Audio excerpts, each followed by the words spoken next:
hemos anunciado. Gracias por venir, Juan José Gómez Centurión.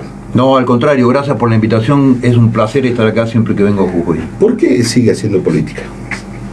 Porque creo que es lo que tenemos que hacer para poder empezar a revertir el desastre y la catástrofe de Argentina. Cuando vos haces el análisis de todo el modelo de fracaso que lleva décadas ya en Argentina, cuando lo analizás detalladamente, lo que te das cuenta es que el gran actor de este modelo no es la sociedad. Lo que ha fracasado en la Argentina no es la sociedad en su esquema económico, en su esquema productivo, en su esquema... El gran factor que ha generado este fracaso es el sistema político. Son los actores del sistema político, es la modalidad de gestión política en la Argentina lo que ha generado este fracaso. ¿Fracasaron los políticos? Sí, claramente. Los resultados de la Argentina creo que son claros. Cuando vos tenés un país, una sociedad donde el 55% está en terapia intensiva, alguien hizo las cosas mal. Cuando tenés el país endeudado en un PBI medio, alguien hizo las cosas mal. Cuando tenés una devaluación sistemática de la moneda, cuando tenés inflación galopante que nadie puede solucionar desde la variable monetaria, lo que te das cuenta es que la conducción lo hizo mal, fue muy mala y generó pésimas consecuencias. Pero esto es transversal a todos los partidos. Sí, no, estoy hablando del sistema político. Claro. No estoy hablando de un partido político. Estoy hablando del sistema político. Por eso que lo que nosotros decimos es, este sistema político en la Argentina, que tiene dos enormes máquinas electorales que se alimentan de los dineros del Estado y de los dineros de la corrupción, es dos caras de la misma moneda. Son dos paquetes, dos packaging, dos formas de presentación del mismo producto. Y tienen este modelo de alternancia de unos y otros cuando se agotan las posibilidades de uno. Ahora, cada uno que viene nuevo baja 1, 2 o 3 escalones en el descenso del fracaso argentino. Hoy el planteo de las maquineras electorales es si bajamos un escalón o 4. Cuando bajan 4 escalones, se van. Y en lo que logra bajar 1 en lugar de 4, parecería ser que tiene un proyecto exitoso. A ver, en los 12 años de kirchnerismo, lo que hemos tenido son los 10 años de Argentina en mejores términos de intercambio económico con el mundo a través del valor de la soja, y los planes pasaron de 11% de la población al 45%. O sea, la terapia intensiva, en el momento de máximo desarrollo en términos de relaciones de intercambio con el mundo, en términos de valor, la terapia intensiva subía del 11% en el 2003, que recibió el kirchnerismo, y lo entregó en el 45%. Bien, bueno, actualmente hay todo un debate en el Congreso a nivel nacional y tiene que ver con las posturas en torno al adelantamiento, suspensión de las PASO. En algunas provincias ya se habla de adelantamiento de elecciones. Sé que está recorriendo el país. ¿Qué percepción tiene de esto? En el marco de esta pandemia, porque también la gente tiene la cabeza en otras cosas, ¿no? En otros problemas. Bueno, sí, claro. La pandemia es un fenómeno global donde los países lo han manejado en forma muy distinta, de acuerdo a país. Y cuando vos analizás cómo lo ha manejado Argentina, no hablemos con el mundo. Argentina lo ha manejado, ha sido el peor modelo de gestión de toda Latinoamérica, en términos de salud, en términos epidemiológicos, en términos económicos y en términos sociales. Entonces, eso es una evidencia, esos son números, son resultados. Pero dentro de este modelo, lo que va a hacer la política es utilizar el fenómeno de la pandemia de acuerdo a una conveniencia o no del punto de vista electoral. Ahora, objetivamente, si hablamos de las PASO se hicieron en algún momento para que el Estado obligue a las fuerzas políticas a generar un modelo de democracia interna para resolver el fenómeno de las candidaturas. Ahora, eso nunca ocurrió. Nunca ocurrió, excepto en algún lugar con espacios muy chicos. Claro, siempre listas únicas. Obviamente, porque se llega a través de un pacto y cómo se han venido utilizando, cómo ha utilizado el sistema de la polarización este fenómeno de las PASO.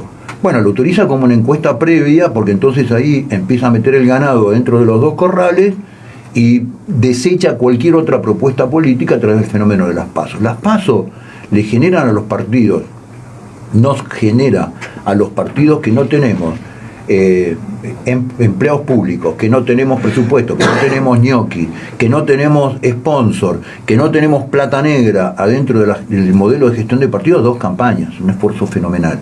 No sirve para resolver candidaturas y lo único que hace es poner en la cancha, garantizar en forma estable el modelo de la polarización, con lo cual yo soy, sobre todo en una elección legislativa, creo que hace rato que tendrían que haber suspendido las PASO y espero que el gobierno termine de hacerlo.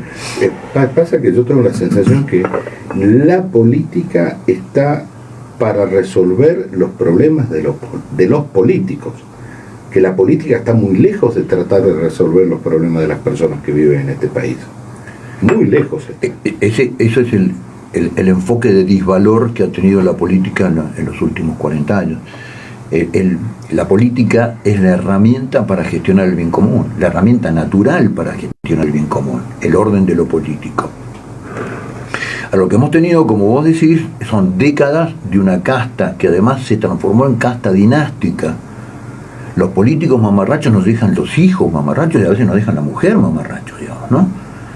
Y tenemos cientos de casos para analizar. Y este modelo de casta, los modelos de casta siempre sirven a las castas, no sirven a los otros. Entonces, vos fijate que en el modelo de ajuste que ha tenido la Argentina en 4 décadas, ha ajustado la sociedad, han ajustado con los niños. Volvimos, por primera vez en la historia, encabezamos el ranking de desnutrición infantil en Latinoamérica. Ajustaron los ancianos, sistemáticamente le robaron la caja de jubilación, le robaron el ANSES a los ancianos utilizando la plata para plata política. Ahora lo único que no ajusta es la política. Claro. ¿Por qué? Porque la casta nunca ajusta para ellos, ni en sueldos, ni en cargos, ni en cantidad de gente, ni en el uso de dineros políticos. Discuten cargos, no discuten políticas. No, claro. La política es eso, es discutir poder, cargos. Sí. Ahora, cuando uno hace un repaso de lo que está pasando en el resto del mundo, y los tipos más o menos civilizados, que forman parte del mundo civilizado, buscan autolimitarse en su poder, ¿no? Y transfiriendo cuotas de poder a los ciudadanos, que digan, que expresen, que tomen decisiones. Acá es a la inversa. Acá la política intenta cada vez tener más poder ella y quitarle el poder a la gente. Claro, exactamente, porque lo que ha funcionado es el modelo de un Estado a través de los gobiernos y de la política avanzando sobre la sociedad y cooptando, primero destruyendo y pasándole por arriba a todas las instituciones del orden público y después avasallando, cooptando y capturando organizaciones de la vida social. Y ya ha avanzado en tal grado sobre la vida de la sociedad que obviamente nos dice a qué distancia sentarnos, nos dice ya cómo tenemos que hablar, nos dice cómo tenemos que pensar, y si vos estás afuera de eso, estás afuera del modelo, digamos, ¿no? Por eso que nosotros esto lo decimos como grito político. Y ahora es un escenario claramente generalizado, ¿no? En el país, no me atrevo a decir en todos los países de Latinoamérica, pero sí puntualmente en la Argentina. Ahora, cuando usted viene a la provincia, ¿qué escenario observa, ¿no? De Jujuy? ¿Con qué sectores se reúnen? ¿A qué sectores les interesa conocer a Juan José Gómez Centurión? Se lo pregunto porque acá la gente, por ejemplo, hoy hablábamos con un abogado constitucionalista que nos dice, no hay ningún caso de corrupción resuelto en la provincia. Es uno de los casos. Los organismos de contralor no funciona ninguno. La justicia cooptada plenamente. Es un escenario, pero para nosotros, trágico a esta altura. Bueno, te voy a dar una buena y una mala noticia, digamos. La buena noticia es que no pasa solamente en Jujuy. La mala noticia es que pasa en todo el país, digamos, ¿no?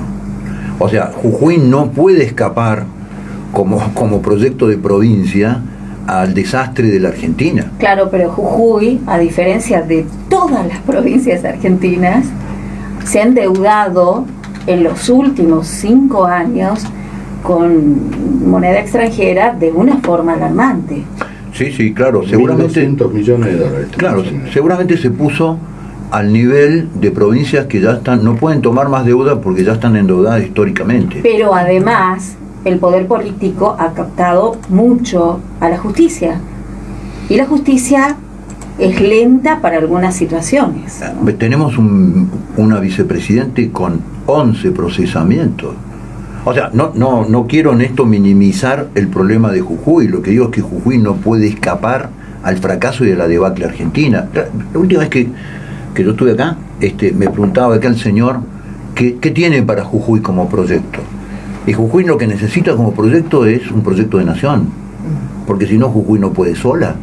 Claro. Porque por algo, en algún momento dado, las provincias se juntaron después de 35 años de anarquía y guerra civil y dijeron fundemos un Estado nacional, porque sin un proyecto de nación ninguna de las provincias tiene un proyecto propio. Entonces ustedes lo ven muy bien, que sean muy agudos en la crítica con el gobierno, en la toma de deuda, en el avance sobre la justicia, en la cooptación de jueces, pero eso es lo que está pasando a nivel nacional y Jujuy no puede, lamentablemente no puede escapar de eso. Claro. ¿Por qué? Porque además, perdón, y con esto yo cierro. Además de eso, ustedes tienen que entender que cualquier gobierno, cualquier gobernador que asuma en Jujuy no escapa a la negociación del modelo de las maquinarias electorales a nivel nacional. Con lo cual está capturado adentro, supongamos que quiere hacer una cosa distinta, está capturado de adentro de un laberinto del cual no puede salir. Porque depende para gobernar, tener un acuerdo con determinadas cosas para recibir fondos del Tesoro o no, obra pública, además de recibir la coparticipación en forma sistemática, digamos. Entonces, lo cual lo que les digo es, lo que ustedes ven, y me parece muy bien que lo vean, lo analicen y lo denuncien en la provincia de Jujuy, pasa en todo el país, y hay provincias como Formosa, hay provincias donde esta situación es 10 veces más aguda, digamos, ¿no? Más agudo Formosa que Jujuy. Formosa tiene varias cosas resueltas, ¿eh? El gobernador de Jujuy no ha resuelto nada, incluso de lo que ha prometido en campaña, no ha llegado a resolver muchas cosas. No sé, lo que digo es que en Jujuy gobierna el mismo equipo de gente del año 83. Eso es indudable. Eso ya habla de un patrón de estancia, no un gobernador de provincia. Yo tengo muchas diferencias con la izquierda, pero la izquierda en la provincia de Jujuy siempre tiene una frase que yo me tomo el atrevimiento de hacerla mía. Ellos dicen Jujuy atendida por sus propios dueños. Y uno repasa el mapa de Jujuy y efectivamente está atendida por sus propios dueños. Ojo, que deben haber otras provincias iguales, lo que no quiere decir que esté bien. No, de ninguna manera. Lo que digo es que el desastre o el fracaso de Jujuy no está exento ni no está desconectado del fenómeno de toda la Argentina. En 1984 o 85, yo escuché por primera vez que se reunieron un montón de gobernadores y comenzaron a hablar de que no existen soluciones parciales, que a problemas comunes, soluciones comunes, y lanzaron el Norte Grande. El proyecto del Norte Grande, estamos hablando de 10 millones de habitantes, estamos hablando de prácticamente el 40% del territorio nacional, estamos hablando de 33 senadores nacionales, no sé cuántos diputados nacionales, pero seguimos hablando de las intenciones, nunca podemos avanzar en este sentido, en el Norte Grande, en un proyecto de Norte Grande en serio. ¿Por qué no podemos avanzar? Bueno, porque ¿el puerto de Buenos Aires no nos deja? Hay mucho de eso, pero también hay mucha responsabilidad dirigencial, porque toda vocación de Norte Grande está sentada en la coparticipación. Pero si yo hago un proyecto de Norte Grande y no logro que las empresas se radiquen en ese Norte Grande, aporten impositivamente en el Norte Grande, no desarrollo la sociedad en términos productivos en el Norte Grande, no hay Norte Grande. Lo que sigue habiendo es un norte cada vez más chico que vive de un proceso de coparticipación que está sustentado por una explotación fundamentalmente que no se desarrolla en el Norte Grande. Usted se debe acordar, 1983, Raúl Alfonsín decía, tenemos una Patagonia despoblada, tenemos un centro inmensamente rico y un norte inmensamente pobre. Y no hemos cambiado la lógica del 83 a la fecha. Bueno, el diagnóstico era muy bueno. El tema es qué hicieron en realidad en relación a ese diagnóstico. A partir del Pacto de Olivos, una de las cosas que se pautó es la destrucción del Estado Nacional en toda su dimensión estratégica. Pararon los trenes, somos el único país del mundo que paró trenes, hundieron la flota mercante, hundieron la flota fluvial, regalaron los astilleros, remataron las empresas públicas. Ese no era el camino.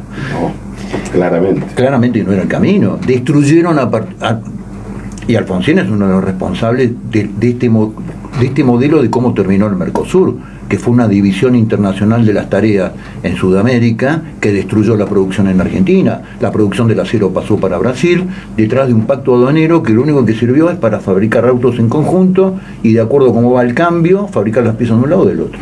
Le pido por favor, vamos un minutito al boletín de Radio 10 y ya para entrar en la última parte de la nota, le dejo una pregunta planteada, ¿no? Los chicos votan a partir de los 16 años ahora en las elecciones nacionales. Tenemos esta generación X, esta generación millennials, esta generación no sé cuánto. ¿Cómo se les habla a esta gente desde nos? Hacemos el boletín y volvemos. ¿Puedo hablar él? Sure.